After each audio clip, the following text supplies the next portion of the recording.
क्या किसी एक व्यक्ति की भक्ति और संकल्प पूरे ब्रह्मांड की गति को रोक सकता है?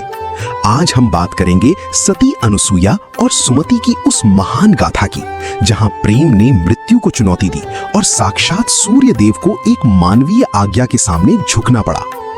प्राचीन काल में सुमति नाम की एक पतिव्रता नारी थी। उनके पति कौशिक एक गंभीर और कष्टदायक त्वचा रोग से पीड़ित थे। वे अत्यंत कमजोर थे और हर समय पीड़ा में रहते थे, लेकिन सुमति का समर्पण अटूट था। वे अपने पति को अपनी पीठ पर बिठाकर हर जगह ले जाती थीं। उनकी ये सेवा किसी मजबूरी में नहीं, बल्कि गहरे आध्यात्मिक प्रेम से उपजी थी। सुमति की इसी निस्वार्थ सेवा ने उन्हें वो तेज और आत्मशक्ति प्रदान की जिसे देखकर देवता भी चकित थे। एक अंधेरी रात जब सुमति कौशिक को लेकर जंगल के रास्ते जा रही थीं, उनका सामना ऋषि मांडव्य से हुआ।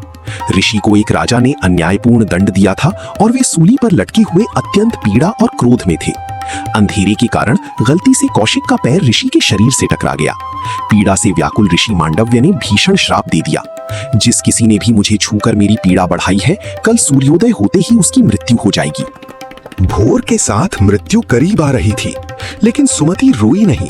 वे निडर होकर खड़ी हुई और ब्रह्मांड को ललकारते हुए कहा, यदि मेरा पतिव्रत धर्म सत्य है और यदि मैंने सच्चे मन से सेवा की है, तो मैं सूर्य को आज्ञा देती हूँ, कल का उदय मत होना, सवेरा कभी ना आए। प्रकृति को झुकना पड़ा। सूर्य क्षितिज के नीचे ही थम गया। मिनट घंटों में बदले और घंटे दिनों के अंधेरे में पूरी दुनिया में सन्नाटा पसर गया। सूर्य के बिना जीवन मुरझाने लगा।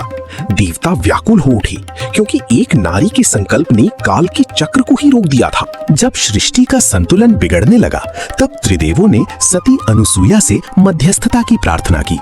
अनुसुईया सुमति के पास पहुंची और उन्हें प्यार से समझाया कि समस्त जीवों के कल्याण के लिए सूर्य का निकलना अनिवार्य है। अनुसुईया ने वचन दिया, तुम सूर्य को उदय होने दो, मैं अपनी तपोबल से तुम्हारे पति के प्राणों की रक्षा करूंगी। सुमति मान गई। जैसे ही सूर्य की पहली किरण धरती पर पड़ी, कौशिक निष्प्राण होकर गिर पड़े। लेकिन तभी माता अनुसुईया ने मंत्रों के साथ उन पर पवित्र जल छिड़का। एक चमत्कार हुआ। कौशिक न केवल जीवित हो उठे, बल्कि उनका त्वचा रोग जड़ से खत्म हो गया और वे पूरी तरह स्वस्थ हो गए। देवताओं ने आकाश से पुष्प वर्षा की और उस शक्ति को नमन किया जिसने भौतिक विज्ञान के नियमों को भी पीछे छोड़ दिया। ये कहानी हमें याद दिलाती है कि असली शक्ति हमारे भीतर के संकल्प में है। अगर आपको ये कहानी प्रेरणादायक लगी तो इस वीडियो को लाइक करें और हमारी प्राचीन विरासत से जुड़ी ऐसी ही कथाओं के लिए सब्सक्राइब करना ना भूलें।